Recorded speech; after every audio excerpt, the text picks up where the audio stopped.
Welcome to week 2 of our teaching series on the story of Joseph from Genesis 37 to 50. Last week, I tried to set the table for us, painting a picture of Joseph's family dynamic and Joseph's character as an individual. And hopefully, you've been mulling over these first 4 verses in Genesis 37 all week. Hopefully. If you did miss last week's talk, you can hit pause on this video and head over to our website, www.restoresby.org, and you can watch week 1. I'd recommend it. It was a lot of fun. Or if you're super pressed for time and you're like, hey man, I'm here now, I hit play, just speak your mind. Come on, I got stuff to do. First of all, just relax, okay? Relax. Second, despite your bossy tone, I'll give you the highlights of last week's talk, okay? Number 1, Joseph's family is a hot mess. Now, we only looked at the first 4 verses of Joseph's story in Genesis 37, and we certainly do see some of that family drama in those introductory verses, but there's much more that we should know by way of background. The most important point is this. Joseph's immediate family is the result of a jealousy-motivated baby-making competition between his dad's 2 sister wives and their handmaidens, for lack of a better word. By the end of this crazy narrative, we have 12 brothers from 4 different moms, all seemingly occupying different statuses within the family. Number 2. Joseph is the favored son of his father. He is one of the 2 sons of Jacob's favorite wife, Rachel. He and his younger brother Benjamin were born to Jacob late in life, but Joseph, the older of the 2, takes pride of place. Number 3, Joseph's brothers hate him. Probably for all of the reasons I've already mentioned. He's the favorite. His mom was the favorite. And also, in the first 4 verses of Joseph's story, he's depicted as an entitled little snitch who plays upon his favored status to rat out his brothers, all while wearing a special ornamented coat of some sort that was given to him by his father as a symbol of his love. We aren't left to assume that the brothers hate him. The author just tells us straight up. They hated him. And it also says they couldn't even speak peaceably to him. Another scholar translates this line even more ominously than that. It says Joseph's brothers were hostile toward him, and they couldn't speak of things being well for him. They couldn't speak shalom to or about Joseph. Now, this is a typical way of just well-wishing within the Old Testament to speak shalom, but this is going to be important later, so I want you to tuck it away. The brothers cannot speak shalom to or about their brother.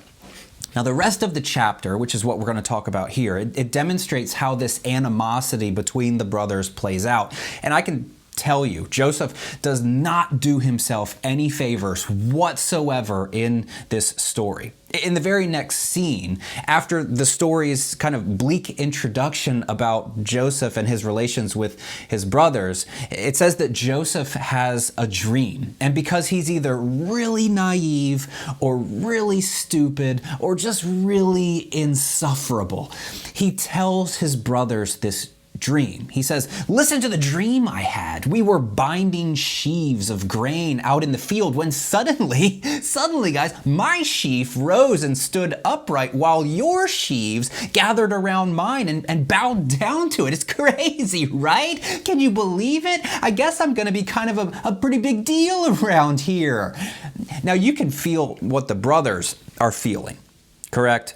It makes sense to you, the animosity that they have toward their brother. You know this type of person, whether or not they're in your family. You know this person. You might maybe have an image of them, which I would encourage you just to dial that down a bit. But in terms of the narrative, this is its real beginning. In fact, our dear, dear friend Walter Brueggemann suggests, without the dream, there would be no Joseph and no narrative. From the perspective of the brothers, without the dream, there would be no trouble or conflict. For the father, without the dream, there would be no grief or loss. The dream sets its own course, the father, brothers, dreamer notwithstanding. And in the end, the dream prevails over the tensions of the family. Joseph, as I've already mentioned a few times now, is the favored son. Him sitting around dreaming all day, it fits his character. He doesn't have much of a job in the story. He's 17. He's old enough, but he's not a shepherd like his brothers. He might be an apprentice of some sort. We get that from the first couple of verses here when he rats out his brothers after hanging out with them and the sheep for a bit. But when they go out to shepherd, he's not with them. Also, his receipt of this special coat may have also provided him with a belief that he was destined for more, destined for greatness. Dad loves him the most, and Dad also tells stories of how God has this big plan for their family, right? They're part of the covenant, Abraham, Isaac, and Jacob. This is the family through whom God is going to bless the entire world. And if Joseph is one of the favored sons in this family, then who knows what could be true of him as an individual. So his dreaming makes sense. And when he dreamed these lofty dreams of power and rule and dominance, Joseph actually believed them. It was his destiny. The meaning of Joseph's first dream is pretty obvious. The sheaf is him, it's Joseph, and the other sheaves are the brothers, and they're all bowing down to Joseph. You can imagine how this goes over with the brothers. And the author, again, doesn't leave us in suspense for knowing their feelings. The brothers, it says, hated him all the more because of his dreams and his words and his face and his stupid coat. Okay, I added the last two. They might be in the Message version, Street Remix 2.0, but either way, I'm sure it's a true statement. This is a big theme early on in the story of Joseph. In verse 4, it says the brothers hated him. In verse 5, they hated him even more. In verse 8, they hated him even more, even more. It just keeps growing. One Old Testament scholar, John Goldingay, writes, "How terrifying that there would be such murderous hatred within God's family. But it is the way things have been within Israel, Judaism, Islam, and the church." I don't want to make too much of this point, at least not from a moralistic or experiential standpoint, but it's worth our consideration just for a moment. Can you relate to these feelings? I doubt you want to murder anyone, I'm hoping, but hate? Maybe. Let me just say one word to you. Facebook. You know what I'm talking about. There are people online whose posts, they just rile you up. People that you need desperately to unfollow because the very sight of their words and opinions and pictures, they make you feel something that you should not be feeling. But for some reason, you will not unfollow them. For some reason, you like getting angry and taking screenshots and sending them to your friends and saying, "Can you believe this person?" I bet that some of these people are Christians, fellow believers, fellow followers. And even now you might be saying, nope, no chance, not even close. No way does Jesus love that person. Maybe these people that you are struggling to relate to, maybe they're in your literal family. It's not just that they are brothers and sisters within the family of God. They're your flesh and blood, and you're unable to relate to them, to have conversations with them, to be civil with them. How is all of this? How are all of these feelings and enmity, how are they affecting us? Can we relate to Joseph's brothers? Maybe you're on the other end of that and you can relate maybe more to Joseph. You're the object of others' murderous hatred. Or maybe you can relate to Joseph's dad that's just watching all of this unfold within his family. It is the way things have been within Israel and Judaism, Islam, and the church. Sit with that. I think that when we draw too sharp of a line between us as readers and the people in the story, sometimes we miss some of the barbs that the story is attempting to touch us with.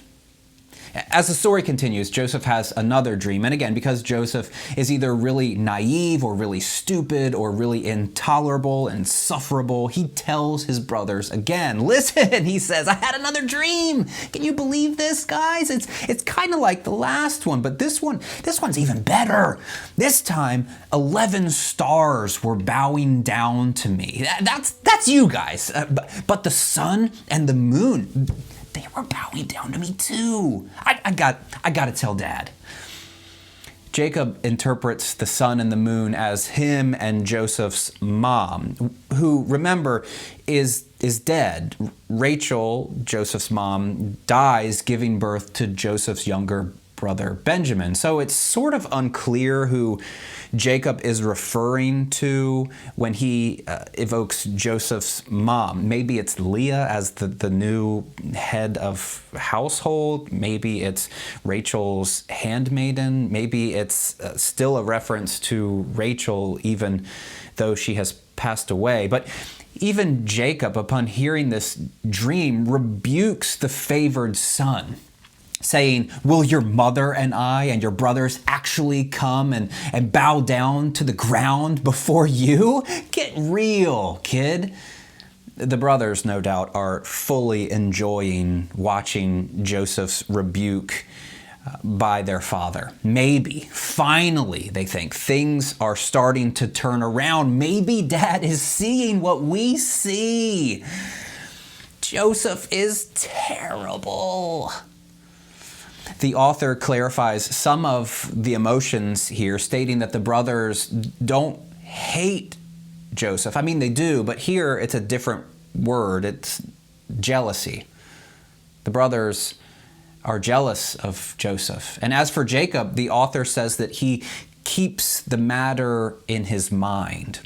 For you super literate Bible readers, this might make you think of Mary early on in Jesus' life, where she's just treasuring all of the things that she knows about Jesus. She's pondering them in her mind. And Jacob's doing roughly the same thing, keeping the matter in his mind, the matter of the dreams and what might become of his son. So let's add all of this up.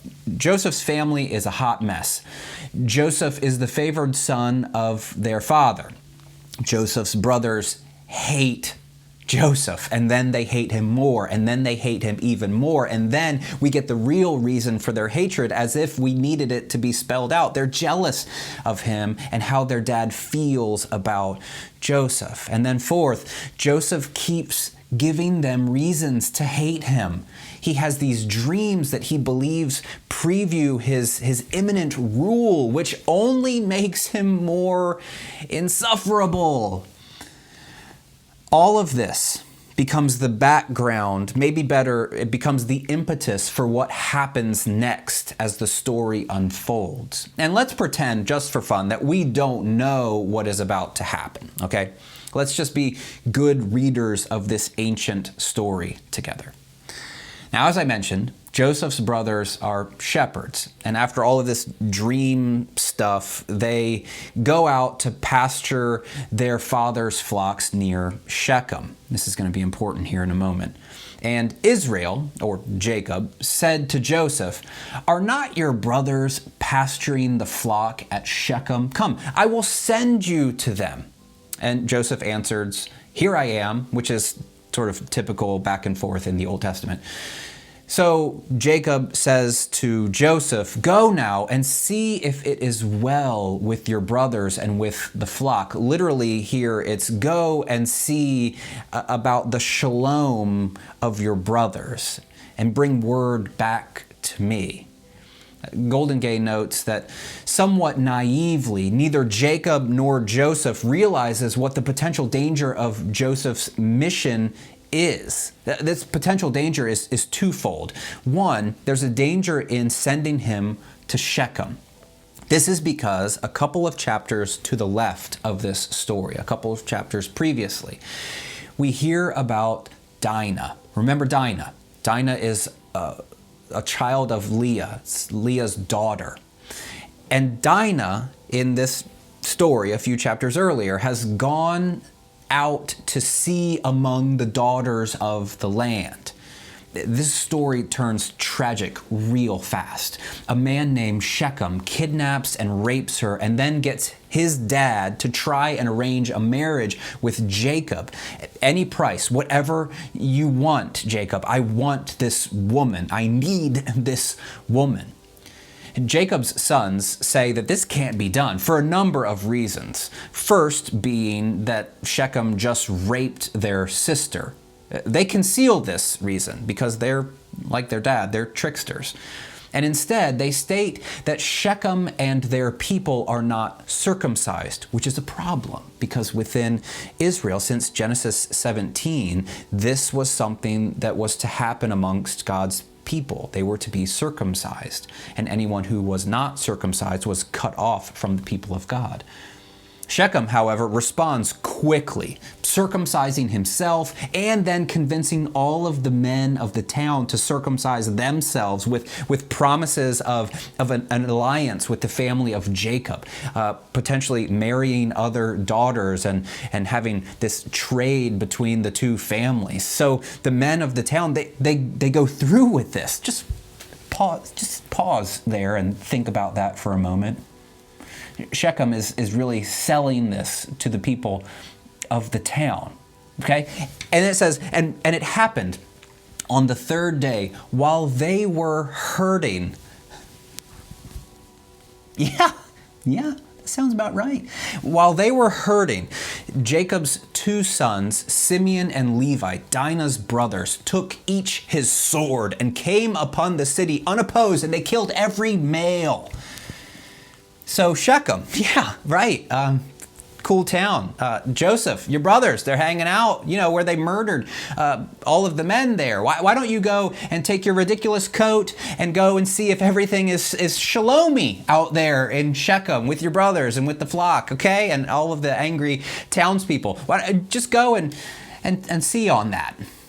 There's also the danger of sending Joseph, and I think this is the more clear and important danger, the danger of sending Joseph to see if there is shalom with his brothers when his brothers can't speak shalom about Joseph. They can't speak it to Joseph. They can't speak it about Joseph. They can't even imagine good things happening in Joseph's life because they hate him so much. This is a terrible dad move. Hey, son, go out unattended and check on your brothers who really hate you. And this is a stupid brother move too. Like, yeah, that sounds good. I know they all hate me. I'm not sure why, but I want to go spend some time with them and see if shalom is happening. And sure enough, when the brothers see Joseph coming through the pasture land to check on them, they see his ridiculous coat and they immediately start plotting. Most of them just want to kill him, which is intense. They want to kill him. They want to throw his body in a cistern. A cistern is a container of sorts, maybe a hewn out rock that would catch rainwater that you can then lower a bucket down to have something to drink.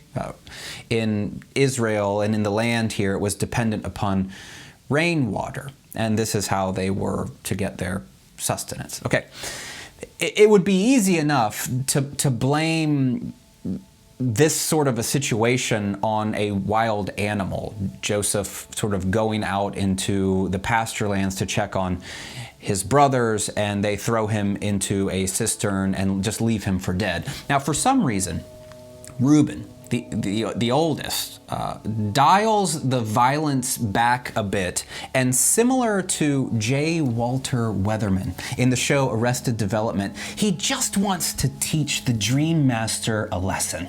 He doesn't suggest, he asserts, we will not kill him. We'll just throw him in the cistern, and that'll show him why you don't have dreams of power and wear a dumb coat. So when Joseph came to his brothers, they stripped him of his robe. This is important. And they took him and threw him into the cistern. And then, get this, right from that moment, stripping their brother, throwing him in a cistern, it says, then they sat down to eat. These guys are cold-blooded. They strip their brother down. They take his favorite coat. They rip it apart. They throw him in a cistern. They leave him for dead. They traumatize him to no end. And then they sit down to eat. Hey, Dan, can you pass the hummus? Levi, you got any figs? Meanwhile, Joseph is in a cistern. While they're swapping stories and enjoying a meal together, they see some traders traveling nearby. And the head honcho, Reuben, he's gone. He might be scouting for better land or trying to get more food from a nearby town. It's hard to know why he's gone and what he's doing, but while he's gone, Judah decides they should sell Joseph. If we have to keep him alive because of Reuben and his bossiness, why not get rid of him and the problem that we have and make a little money while we're at it? The going rate for a human of Joseph's age was about 20 pieces of silver at the time. There's 10 of them. I don't think Benjamin's going to get in on the cut here, so that's 2 pieces each. Not too bad. So they sell him to the caravanners without Reuben knowing. When Reuben finds out, he's ticked. He's the guy who's posturing as though he's in charge here, and he knows that his dad is going to hold him responsible for this, so he tears his clothes in a sign of symbolic mourning. This is important too. Now that they are this far in, they have to cover their tracks, so they take Joseph's coat, the ornamented coat, the long-sleeved coat, the coat of many colors, the coat that they all hate so much for what it symbolizes. They slaughter a goat and dip the ornamented coat, the long-sleeved coat, the coat of many colors, the coat that they all hate so much, and they dip it in the goat's blood. And then they send it home. The author recounts, they had the long robe with sleeves taken to their father, and they said, "This we have found. Please recognize it. Is it your son's coat or not?" This verb here, please recognize, in the Hebrew, hakarna, it's really important for this storytelling. Jacob recognizes the coat and responds, "It is my son's coat. A wild animal has devoured him. Joseph is without a doubt torn to pieces somewhere in the wilderness." Now flashback for a moment. Jacob is a deceiver. He's a trickster. And in one of the more famous deceptions that he pulls, he steals his brother's blessing from his nearly blind, nearly dead father, Isaac, by wearing his brother's clothes and pretending to be him. In other words, in this episode, Jacob is hoping that his father will recognize the clothes of his brother Esau so that he can steal his blessing. Now, Jacob is the old man in the story, and he's holding a garment that has been torn and dipped in blood, and he is asked, "Do you recognize this?" The biblical authors are ingenious in how they are bringing these stories together. It gets even cooler next week, okay? Jacob, of course, recognizes the coat, and in response, he tears his clothes and mourns his son beyond the point of consolation. Now, you are one of Joseph's brothers. You hate him so much because of what he means to your father, and now you see your dad broken over Joseph. It is then that you realize that this whole plan that you've hatched, it does nothing. Perhaps it even exacerbates the love that your dad has for someone who is not you, because he is inconsolable. No one can bring him out of this funk. Think about all these family relations. Do we know brokenness like this? Have we experienced animosity and enmity amongst people, whether within our own literal families or within the family of God? Think about this theme of deception. Jacob is deceitful. We've known that in many of the stories of his younger years, and now his kids are deceitful. It's almost as if he is reaping what he has sown. They have deceived the town of Shechem with good reason, but still they've been lying and deceitful to them. They've been deceitful to Joseph. They've been deceiving each other. Reuben leaves, and when he leaves, they just sell Joseph into slavery. They've been deceitful with their dad, coming up with this whole weird story about their kid brother dying and just leaving him to believe that his son is dead. Think about these clothes. In this chapter, there's a lot happening with garments. Joseph has his ridiculous coat. Reuben is tearing his garments. Jacob is tearing his garments. The garment of Joseph is torn as well to identify his fake death. Think about this question. Do you recognize this? Posed to the father. This is going to be really important as the story continues to unfold. But also zoom out a bit and think about God. What is going on here? What is God up to? In the ancient world, people would have thought that dreams come from the divine. Is God behind this? In the story of Joseph, it's not specifically stated as such. But are they believing this? Is it true? What's God up to? In the story, we don't hear much about what's happening, not yet. Is God involved in any way? And if God is involved, what does that even mean? Involved how? Involved in selling Joseph into slavery for years and years? Involved in allowing Jacob to think that his son is dead? Involved in the brothers hatching this ridiculous plan?